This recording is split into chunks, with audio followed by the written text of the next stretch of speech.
So, hello people, this is your channel CATV and in this video we are going to cover the remaining part of SF 540. ठीक है, तो हम SF 540 का remaining part over करते इधर। तो इसके पहले हमने क्या पढ़ा था कि हमने कुछ इंट्रो की लाइंस पढ़ी थी, एग्जाम्पल ऑफ अकाउंटिंग एस्टिमेट देखे थे, फिर हमने 7 एग्जाम्पल्स देखे थे फेयर वैल्यू अकाउंटिंग एस्टिमेट के, जिसमें इंडेस पोर्शन था और एक बहुत ही जेनरिक था कि जब नॉन मॉनेटरी ट्रांजैक्शन होते हैं तब फेयर वैल्यू अकाउंटिंग एस्टिमेट हमारा यूज़ में आता है। ठीक है, फिर कौन से अकाउंटिंग एस्टिमेट जिसमें लोअर एस्टिमेशन अनसर्टेनिटी है, कोई सा अकाउंटिंग एस्टिमेट जिसमें हाई एस्टिमेशन अनसर्टेनिटी है। ठीक है, अब हम पढ़ेंगे ऑडिटर के ऑब्जेक्टिव। ठीक है, अब ऑडिटर का ऑब्जेक्टिव क्या है? ऑडिटर का ऑब्जेक्टिव तो यही है जो हमने पहले भी पढ़ा था कि उसको एविडेंस गैदर करना है कि जो अकाउंटिंग एस्टिमेट है ना, including fair value accounting estimate, वो रीज़नेबल हो। मैनेजमेंट बनाए कोई दिक्कत नहीं है, पर वो रीज़नेबल होना चाहिए। ठीक है, और रिलेटेड डिस्क्लोजर भी है वो एडुकेट हो। तो accounting estimate including fair value accounting estimate वो रीज़नेबल हो और रिलेटेड डिस्क्लोजर वो एडिक्वेट हो।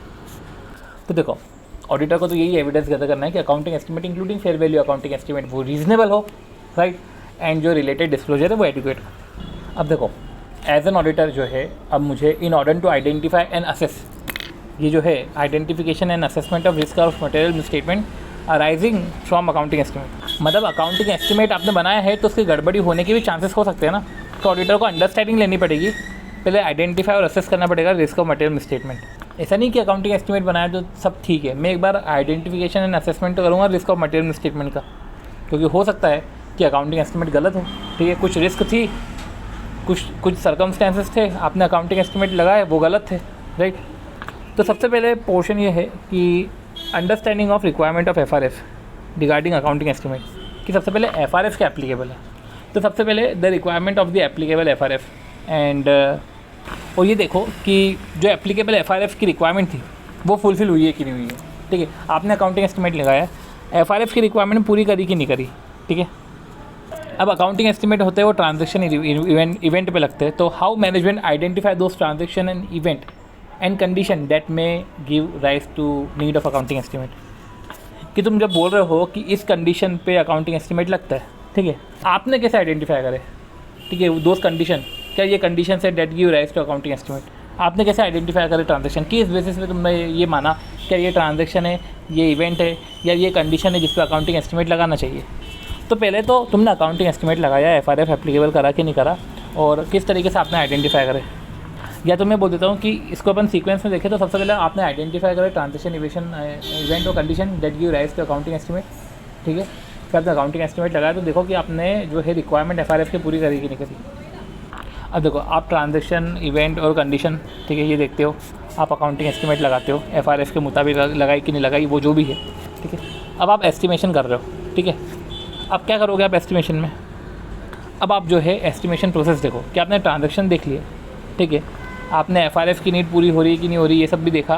ठीक है, या तो मैं ऐसा बोल दूँ कि ट्रांजैक्शन इवेंट और condition that may give rise of accounting estimate आपने आइडेंटिफाई करे, अब आपने अकाउंटिंग एस्टिमेट लगाया, बाद में आप देखोगे कि वो FRF की नीड पूरी कर रहा है कि नहीं कर रहा है। तो आपने चलो FRF पर ने एस्टिमेट लगाया, ये ट्रांजैक्शन इन सबको देखते हुए, तो हम क्या करेंगे, अब देखेंगे कि estimation making process by management, कि मैनेजमेंट किस तरीके से एस्टिमेट को करता है। ठीक है, and data use by management, आपने ट्रांजेक्शन इवेंट कंडीशन आइडेंटिफाई करें, अब एस्टिमेशन कर रहे हो तो कोई डेटा लगेगा, तो data use by the management. तो जब आप अकाउंटिंग एस्टिमेट प्रोसेस लगाते हो, ठीक है, जब आप अकाउंटिंग एस्टिमेट प्रोसेस लगाते हो तो बोला है कि देखो एस्टिमेशन मेकिंग प्रोसेस, कि मैनेजमेंट अब एस्टिमेशन मेकिंग प्रोसेस कर रहा है क्योंकि उसको ट्रांजेक्शन इवेंट और कंडीशन आइडेंटिफाई हो चुकी है, वो अब एस्टिमेशन प्रोसेस देख रहा है और साथ ही साथ ये भी देख रहा है कि कंप्लायंस FRF का हो रहा है कि नहीं हो रहा है, रिक्वायरमेंट ऑफ FRF देखते हुए वो एस्टिमेशन मेकिंग प्रोसेस लगा रहा है। ठीक है, अब एस्टिमेशन मेकिंग प्रोसेस में हमको क्या देखने का है, एज एन ऑडिटर क्या देखने का है एस्टिमेशन मेकिंग प्रोसेस में, वो ये देखेगा कि मेथड एंड मॉडल, क्या मेथड और मॉडल यूज़ करे। ठीक है, वो मेथड जो है वो FRF से मैच होती है कि नहीं होती, और मॉडल जो है वो एक्सेप्टेबल मॉडल है कि एंटिटी स्पेसिफिक मॉडल तुमने लगाया।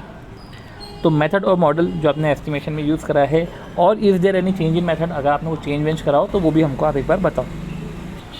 रेलेवेंट कंट्रोल्स कितने, कंट्रोल्स अगर प्रॉपर रहेंगे तो एस्टिमेट प्रॉपर बन जाएगा। राइट, क्या एस्टिमेट को लगाने में क्या मैनेजमेंट के एक्सपर्ट की मदद ली थी आपने? तो आपने क्या देखा कि मेथड मॉडल जो पर्टिकुलर वो यूज़ करा उन्होंने, मैनेजमेंट ने, कंट्रोल्स प्रॉपर थे कि नहीं थे, क्या मैनेजमेंट एक्सपर्ट की आपको ज़रूरत पड़ी एस्टिमेट के लिए। और दूसरा एक और चीज़ है कि आपने जो है whether there has been or ought to have been a change.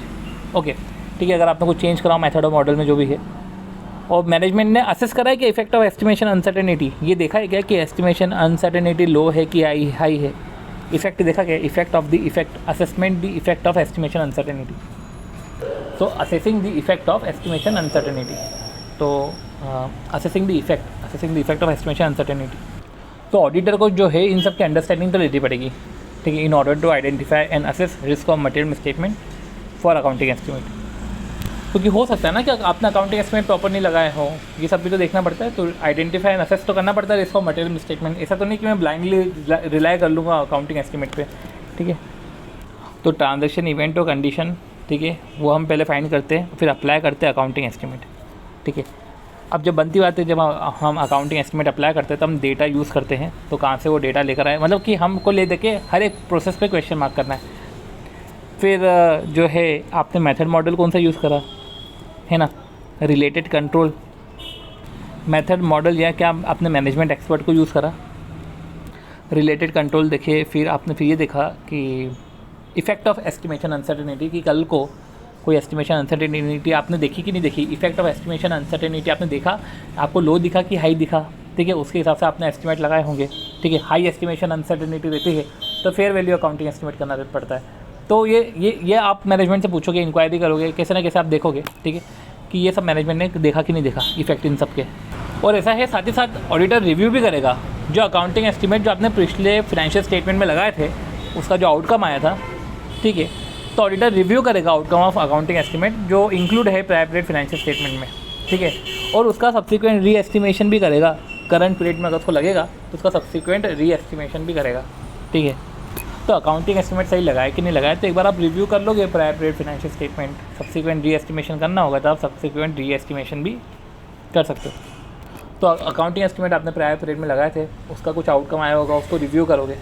और अगर आपको लग रहा है कि इधर सब्सिक्वेंट री एस्टिमेशन कराने की ज़रूरत है तो उसका सब्सिक्वेंट री एस्टिमेशन हो सकता है, ठीक है, करंट पीरियड के लिए। तो देखो, अगर आप नोट्स को देखोगे ना तो आपको पहला पॉइंट तो दिख जाएगा, ठीक है। पहला पॉइंट तो अपन ये देखते हैं कि हम आइडेंटिफाई करेंगे ट्रांजैक्शन इवेंट और कंडीशन दैट अराइज, ठीक है। तो आप इंक्वायरी करोगे, पूछोगे क्या तू कैसे पता कर लेता मैनेजमेंट, कैसे आपने पता करा। फिर आप अकाउंटिंग एस्टिमेट देखोगे कि एस्टिमेट मेकिंग प्रोसेस जो है मैनेजमेंट की क्या थी, क्या डाटा उन्होंने कहाँ से यूज़ करा, उसको डिटेल में अपन ने बात करके रखी थी, क्योंकि इधर जो था पॉइंटर था तो अपन ने इसमें डिटेल में बात कर ली। फिर उसके बाद अपन ने ये देखा कि यार एफआरएफ से मैच हो रहा है कि नहीं हो रहा है, जो भी है। और फिर रिव्यू भी करते हैं आउटकम ऑफ अकाउंटिंग एस्टिमेट। तो वही है ना, आउटकम ऑफ अकाउंटिंग एस्टिमेट, ठीक है, जो इंक्लूडेड था प्रायर पीरियड फाइनेंशियल स्टेटमेंट में, ठीक है। और सब्सिक्वेंट री एस्टिमेशन भी कर सकते हैं फर्दर पीरियड में। तो देखो, एक तरीके से हमने क्या किया कि हमने तो मैनेजमेंट से पूछा कि यार वो आपके मेथड्स और जो भी थे आपके मॉडल्स क्या आप यूज़ करते हो फॉर अकाउंटिंग एस्टिमेट। कभी कुछ मेथड में चेंज वेंज करा हो तो आपको उसकी भी इंक्वायरी करनी पड़ेगी कि किस कारण से चेंज हुआ, ठीक है। फॉर एग्जांपल आप इंक्वायरी इन सब के लिए कर सकते हो, क्योंकि पर्टिकुलर कोई सेट ऑफ पॉइंट्स है जिस पॉइंट पे अकाउंटिंग एस्टिमेट चेंज हो जाता है, ठीक है।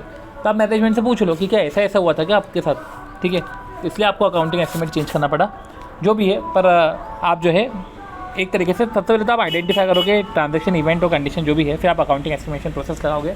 अकाउंटिंग एस्टिमेशन प्रोसेस में आप जो है सबसे पहले देखोगे कि मेथड मॉडल कौन सा यूज़ हो रहा है, मैनेजमेंट एक्सपर्ट की जरूरत पड़ रही है क्या, कंट्रोल्स क्या है, एस्टिमेशन अनसर्टेनिटी का इफेक्ट एक बार देख लो जब आप एस्टिमेशन मेकिंग प्रोसेस कर रहे हो कि एस्टिमेशन अनसर्टेनिटी का लो इफेक्ट है कि हाई इफेक्ट है।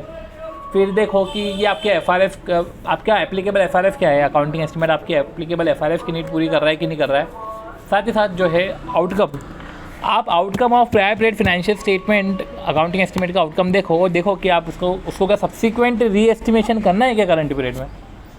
अब पॉइंट ये आता है कि मैंने आपसे पूछा कि मेथड मॉडल क्या यूज़ करते हो, और इनकेस अगर आपका चेंज इन अकाउंटिंग एस्टिमेट हुआ है तब इंक्वायरी करते हो, तो कुछ इंक्वायरी आप करना पड़ती है आपको। अब क्या है कि चेंज इन अकाउंटिंग एस्टिमेट हो सकता है कि इन कारण से हो जाए, ठीक है। तो आप इंक्वायरी करो कि वेदर क्या नया टाइप का ट्रांजेक्शन आया क्या, या न्यू है ट्रांजेक्शन की ओल्ड है। और चलो कभी मान लो कि ओल्ड ट्रांजेक्शन था तो क्या उसकी टर्म्स चेंज हो गई क्या, क्योंकि इससे भी अकाउंटिंग एस्टिमेट चेंज होता है। अब एक पॉइंट ये भी है कि एफआरएस में कभी चेंज हो गया हो, ठीक है भैया, ए से इंड एस हो गया हो तो अकाउंटिंग पॉलिसी, ठीक है, वो चेंज हो जाती है। ठीक है। तो change in accounting policy, change in the applicable FRF, regulatory changes, तो ये हो गया। फिर कोई न्यू कंडीशन इवेंट आ गई that may lead to change या रिवाइज अकाउंटिंग एस्टिमेट, ये सब भी करना पड़ता है। तो आप मैनेजमेंट से इसे इंक्वायरी करते हो, ठीक है। इंक्वायरी किस रिस्पेक्ट में, वही बात हो गई कि यार कुछ नया टाइप का ट्रांजैक्शन आया था क्या which lead to change in accounting estimate, ठीक है, या कुछ अकाउंटिंग पॉलिसी में चेंज हुआ हो, FRF में चेंज हुआ हो, रेगुलेटरी रिक्वायरमेंट में चेंज हुआ हो, ट्रांजैक्शन की टर्म्स एंड कंडीशन में चेंज हुआ हो, विच लीड्स टू जो है चेंज इन अकाउंटिंग एस्टिमेट, या नया अकाउंटिंग एस्टिमेट रिवाइज करना पड़ा अकाउंटिंग एस्टिमेट। तो आप ये रिस्क असेसमेंट प्रोसीजर से आप कर क्या रहे हो, ले देखिए आप ये कर रहे हो कि आप असेस कर रहे हो account identifying and assessing the risk of material misstatement, ठीक है। अब जब आपको कभी मिसस्टेटमेंट मिले या कभी आपको कुछ गड़बड़ मिले तो ऐसे केस में आप रिस्पॉन्ड करोगे। गड़बड़ इन द सेंस आपको ऐसा मिला कि आप मेथड्स आप प्रॉपरली यूज़ नहीं कर रहे हो, क्योंकि आप मैनेजमेंट से पूछ रहे हो ना, कंट्रोल्स ऐसे कोई प्रॉपर नहीं है, या मैनेजमेंट एक्सपर्ट अपना काम प्रॉपर नहीं कर रहा है, कुछ एस्टिमेशन अनसर्टेनिटी ज़्यादा थी, आप लो जैसा असेस कर रहे हो, ये सब चीज़ें हैं, ठीक है। या ट्रांजैक्शन इवेंट और कंडीशन जो आपने चूज़ करे हैं वो ट्रांजैक्शन में अकाउंटिंग एस्टिमेट नहीं भी लगाते तो चलता, तो ये सब आप मैनेजमेंट से पूछते हो कि आपने कैसे अकाउंटिंग एस्टिमेट लगाए, देन फिर मैनेजमेंट आपको बताता है, ठीक है। आप रिस्क असेसमेंट प्रोसीजर करते हो, इवेल्युएट करते हो कि क्या रिस्क ऑफ मटेरियल मिसस्टेटमेंट है, ठीक है। फिर आप ये देखते हो कि रिस्क ऑफ मटेरियल मिसस्टेटमेंट है कि नहीं है, अकाउंटिंग एस्टिमेट ये इनके जो है वो रीजनेबल है कि नहीं है, और रिलेटेड डिस्क्लोजर एडिक्वेट है कि नहीं है, और इन केस कभी जो है असेस वो मिलता है आपको, रिस्क ऑफ मटेरियल मिसस्टेटमेंट मिलता है, तो आप उस पर रिस्पॉन्ड करोगे, ठीक है। आप रिस्पॉन्ड कैसे करोगे, अब देखो अगर आपको रिस्क दिख रही है, मतलब इन द सेंस कि आपको रिस्क दिख रही है, अपन ऐसा बोल सकते हैं कि एस्टिमेशन अनसर्टेनिटी आपको दिख रही है, तो ऐसे केस पे आप उसको रिस्पॉन्ड करोगे। अब देखो हमको ले दे के तो यही देखना है कि अकाउंट जो हमारी एस्टिमेशन अनसर्टेनिटी है, या तो हम बोले कि सॉरी अकाउंटिंग एस्टिमेट है वो रीजनेबल है कि नहीं, और डिस्क्लोजर एडिक्वेट है कि नहीं, हम ये डॉक्यूमेंट भी करते हैं। इनफैक्ट हम ये भी डॉक्यूमेंट करते हैं indicators of possible management biasness होती है, तो कुछ इंडिकेटर्स है क्या मेरे को लग रहा है इधर मैनेजमेंट बायसनेस है, तो इसकी भी प्रॉपर वो करना पड़ता है, आपको डॉक्यूमेंट करना पड़ता है। तो देखो 540 वैसे ही बड़ा है, और वैसे भी लोगों को समझ में नहीं आता है। अपन ने वो पहले के एग्जांपल्स देखे थे, अपन ने एक प्रोसीजर देख लिए, ठीक है। अब हम पॉसिबल मैनेजमेंट बायसनेस देखते हैं, और फैक्टर जो इन्फ्लुएंस करते हैं डिग्री ऑफ एस्टिमेशन अनसर्टेनिटी को, ठीक है, कम ज़्यादा, ये इन फैक्टर के कारण अफेक्ट होता है, हम वो भी एक बार देख लेंगे, राइट। पर अभी हम जो है पॉसिबल मैनेजमेंट बायसनेस देखते हैं। अब मैनेजमेंट बायसनेस का मतलब तो यही होता है कि lack of neutrality in presentation and preparation of financial statement, ठीक है। अभी मैनेजमेंट बायसनेस होती है, ठीक है। Lack of neutrality in preparation of financial statement, तो लैक ऑफ न्यूट्रलिटी आप इन केस में देख सकते हो कि जो मैनेजमेंट की जजमेंट है, ठीक है, जो उनके डिसीजंस है वो प्रॉपर नहीं है, ठीक है। और जजमेंट और डिसीजन जो है अकाउंटिंग एस्टीमेट के लिए, ठीक है, तो जजमेंट और डिसीजन अगर आपकी जो है अकाउंटिंग एस्टीमेट के वो प्रॉपर नहीं है, तो ये इंडिकेटर है, ठीक है। ये इंडिकेटर है कि यार जो है पॉसिबल मैनेजमेंट बायसनेस तो है, ठीक है। अब देखो हमको दिख गए ये इंडिकेटर्स है, पर ये इंडिकेटर्स जो भी होते हैं ये मिस स्टेटमेंट नहीं होते। जब आप कंक्लूजन ड्रॉ करते हो कि अकाउंटिंग एस्टीमेट रीजनेबल है कि नहीं है, तो ऐसे केस में अगर आपको ये मैनेजमेंट बायसनेस दिखे तो ये कोई ऐसे मिस स्टेटमेंट क्रिएट नहीं कर रहे, ठीक है। तो आप जो कंक्लूजन ड्रॉ कर रहे हो तो इसका इफेक्ट उस कंक्लूजन पे नहीं रहेगा। क्या नहीं, मैनेजमेंट बायसनेस था ना, तो प्रॉपर आप उसके कंक्लूजन पे इफेक्ट डाल दिया, मतलब आप जो अकाउंटिंग एस्टीमेट जिसको रीजनेबल बोलना था वो आपने रीजनेबल नहीं बोला, ठीक है। और ये लिखा हुआ है कि जो इंडिकेटर्स है, ठीक है, ये इंडिकेटर्स है, ठीक है। अब इंडिकेटर्स ऑफ मैनेजमेंट बायसनेस, ये इंडिकेटर्स कैसे दिखे, क्योंकि आपने जो है जजमेंट और डिसीजन जो है अकाउंटिंग एस्टीमेट के, तो ये आपके प्रॉपर नहीं थे, ठीक है।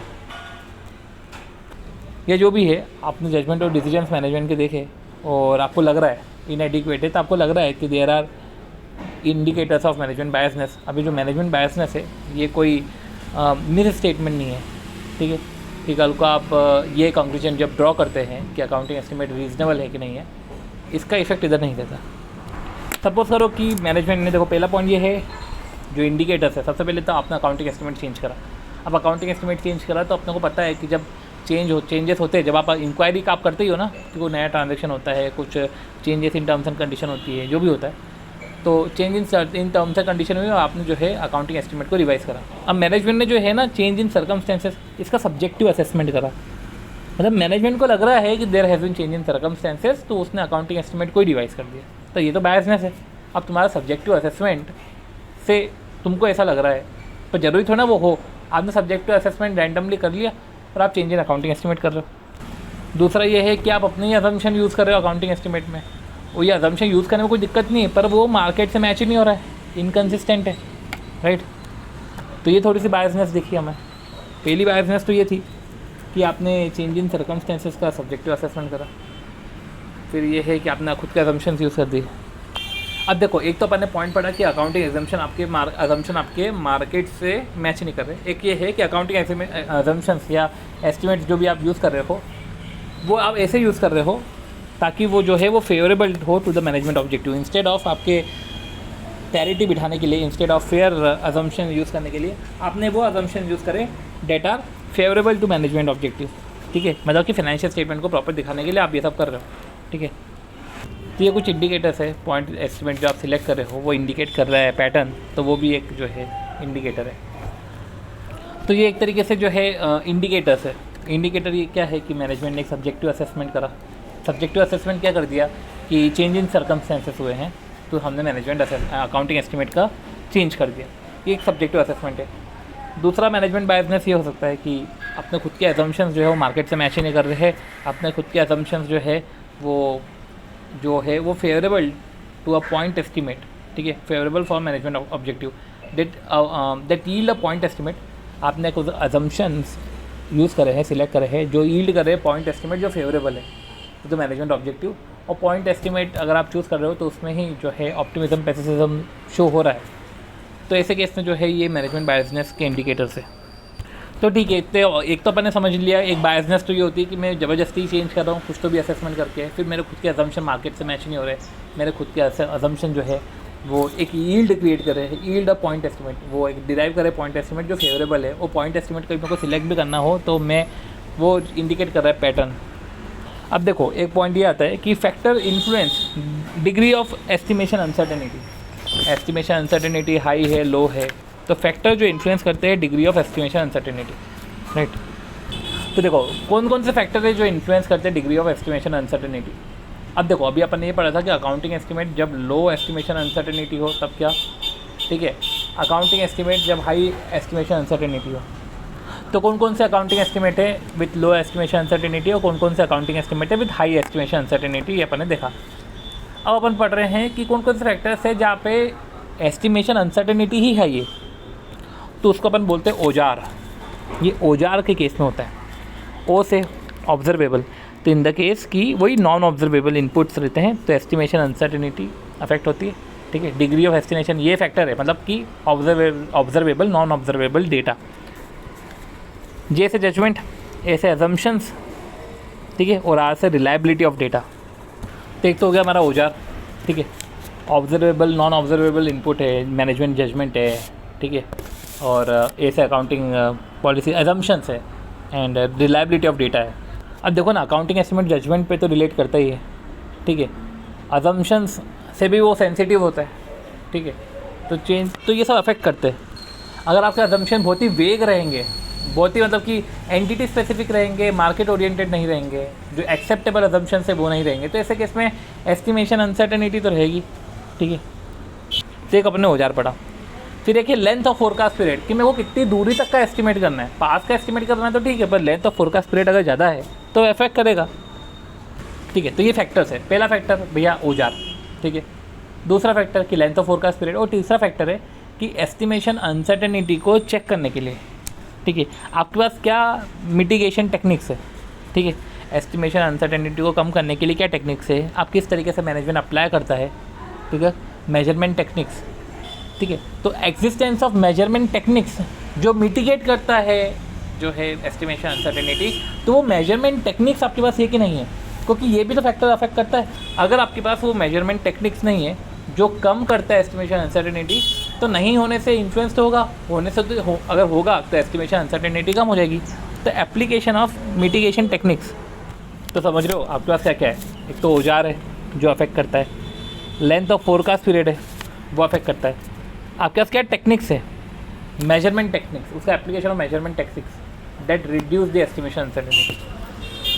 अब ये सारे पॉइंट पढ़ने के बाद जो है आखिरी एक पर्टिकुलर पॉइंट आता है, वो ये है कि हमने जैसा पढ़ा था अपने ऑडिट प्रोसीजर में हमने ऑडिट प्रोसीजर में क्या पढ़ा था, सबसे पहले तो इंक्वायरी करके हम पूछते हैं, जिस पे अपने एक सेपरेट पढ़ा भी है इसको।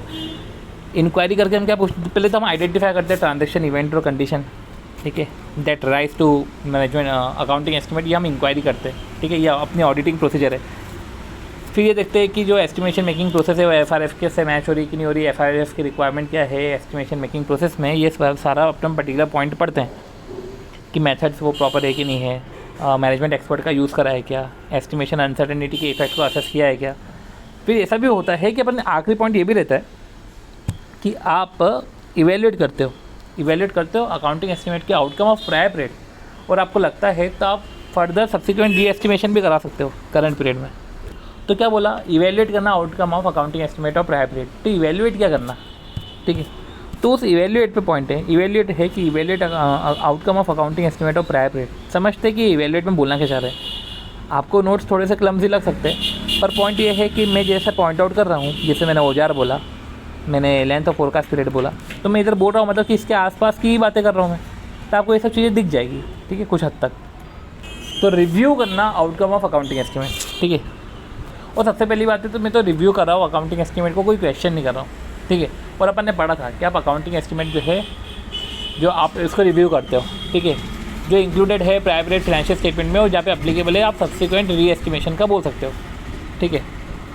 अब ये तो अपन ने ये बोला कि आप रिव्यू कर सकते हो, उसके बाद आती बात, ये पॉइंट तो हमने पहले भी पढ़ के रखा था, ठीक है। तो आप जब आप बोल रहे हो कि आप रिव्यू कर रहे हो अकाउंटिंग एस्टिमेट का, तो आप रिव्यू में करते क्या हो, रिव्यू, ठीक है, यही तो पॉइंट है कि आप रिव्यू में क्या करते हो।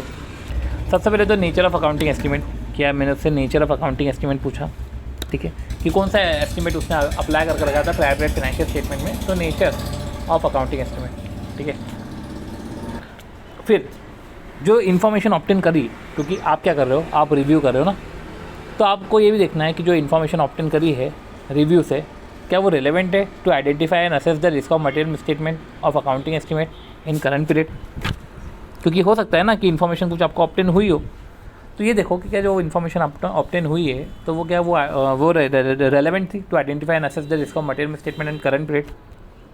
तो आपने नेचर ऑफ अकाउंटिंग एस्टिमेट देखा और इन्फॉर्मेशन गैदर करी, इन्फॉर्मेशन गैदर करके आपने ये देखा कि क्या वो सूटेबल है, क्या वो रेलेवेंट है करंट पीरियड में आइडेंटिफाई एंड असेस करना risk of material statement of account for accounting estimate.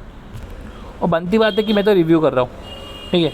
Review का मतलब ये नहीं है कि मैं मैनेजमेंट के जजमेंट को क्वेश्चन कर रहा हूँ, ठीक है, पुराने जो जजमेंट जो मैनेजमेंट ने करे हैं, तो रिव्यू करना है इसका मतलब ये नहीं है कि मैं क्वेश्चन कर रहा हूँ जो जजमेंट जो मैनेजमेंट ने प्रायर पीरियड में करे थे, क्योंकि मैनेजमेंट ने कोई प्रायर पीरियड में जजमेंट किया होगा तो as per the information available at that time, ठीक है, तो उस टाइम पे जो इन्फॉर्मेशन अवेलेबल थी उसके हिसाब से जजमेंट करा। अब मैं रिव्यू कर रहा हूँ तो रिव्यू डज नॉट मीन्स कि मैं मैनेजमेंट को क्वेश्चन कर रहा हूँ।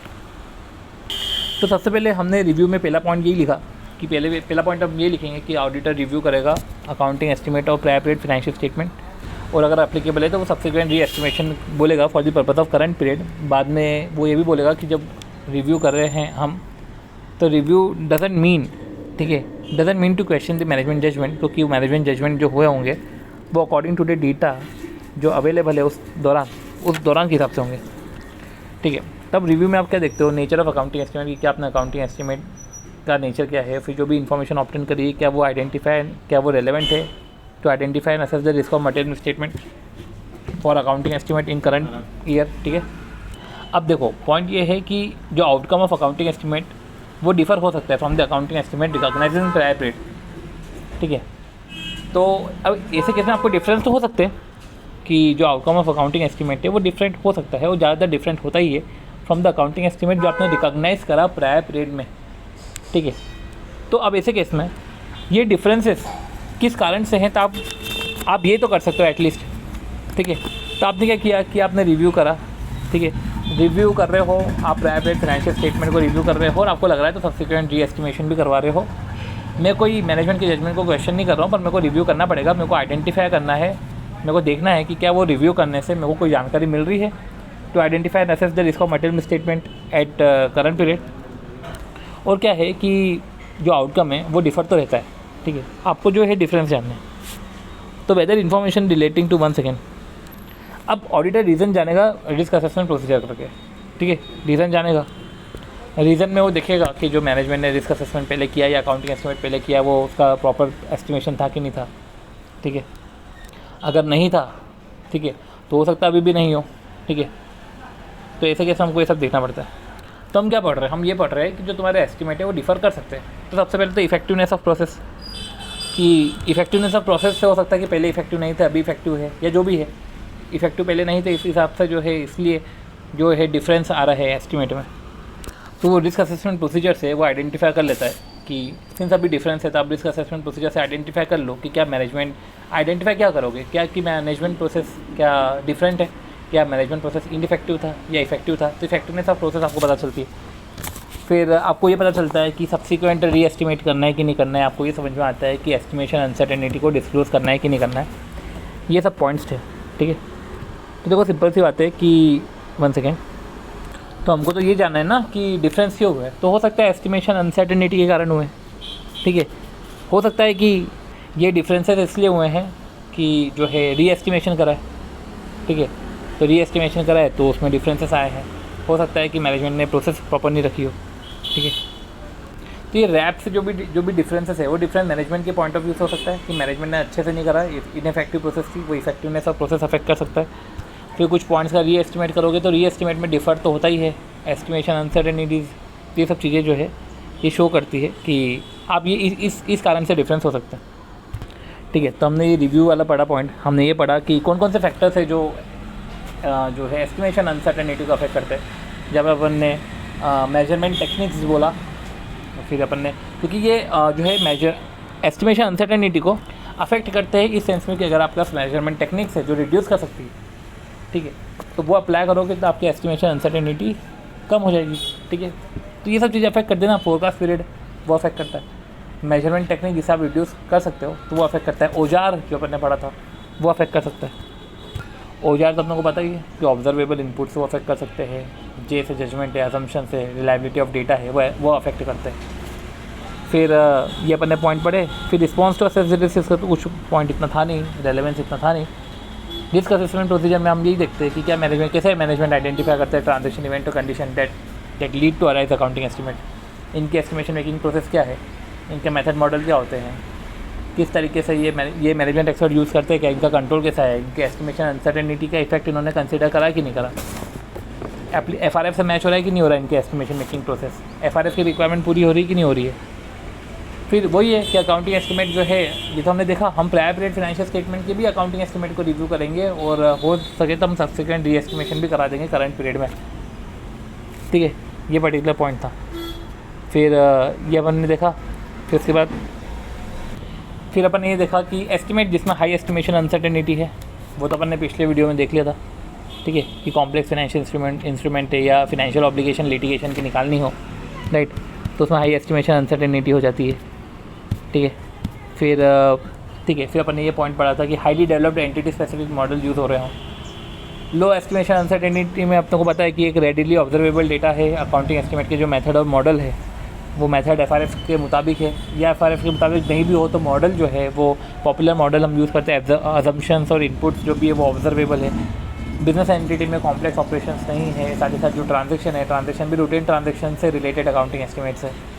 फिर अपन ने कुछ example fair value accounting estimate के देखे थे कि financial instrument, PPE, share based payment, business combination में एसेट लायबिलिटी एक्वायर कर रहे हो तो आपको फेयर वैल्यू अकाउंटिंग एस्टिमेट करना पड़ता है। और बाकी एक जेनेरिक था कि नॉन मॉनेटरी एक्सचेंज करते हो तो फेयर वैल्यू अकाउंटिंग एस्टिमेट करना पड़ता है। फिर कुछ अकाउंटिंग एस्टिमेट के एग्जांपल थे कि ट्रेडिंग P&L के कुछ आइटम थे, provision for bad debt, warranty obligation, inventory obsolescence, इस पर अकाउंटिंग एस्टिमेट की ज़रूरत पड़ जाती है। फिर अपन ने बैलेंस शीट में आया तो असेट साइड में आए कि असेट की यूज़फुल लाइफ कितनी होगी, डेप्रिसिएशन का मेथड कौन सा यूज़ करे, इसमें अकाउंटिंग एस्टिमेट यूज़ हो जाता है। कैरिंग वैल्यू निकालने में अकाउंटिंग एस्टिमेट यूज़ हो जाता है। मार्केट वैल्यू निकालने में अकाउंटिंग एस्टिमेट यूज़ हो जाता है। बाद में फिर अपन ये पढ़ा था कि फाइनेंशियल वही लिटिगेशन की ऑब्लिगेशन कॉस्ट क्या है, फाइनेंशियल ऑब्लिगेशन कॉस्ट क्या है, लॉन्ग टर्म कॉन्ट्रैक्ट का आउटकम क्या है, वो लॉन्ग टर्म है ना तो इसलिए अकाउंटिंग एस्टिमेट करना पड़ता है, ठीक है। फिर लास्ट में हमने एक तरीके से ये देखा था कि भाई meaning and nature of accounting estimate क्या है, जिस अपन ने 4-5 लाइन पढ़ी थी कि अकाउंटिंग एस्टिमेट क्या होता है कि हम एक आउटकम को फोकस करते हैं, outcome of transaction event and condition, ठीक है। एक किसी पर्टिकुलर ट्रांजैक्शन इवेंट और कंडीशन का आउटकम फोरकास्ट करते हैं, मतलब एक्सप्रेस करते हैं जो है वैल्यू ऑफ अ ट्रांजैक्शन, ठीक है। As per the condition present in balance sheet date. तो हम फोरकास्ट करते हैं और एक्सप्रेस करते हैं approximate value as per the condition present at balance sheet date, ठीक है।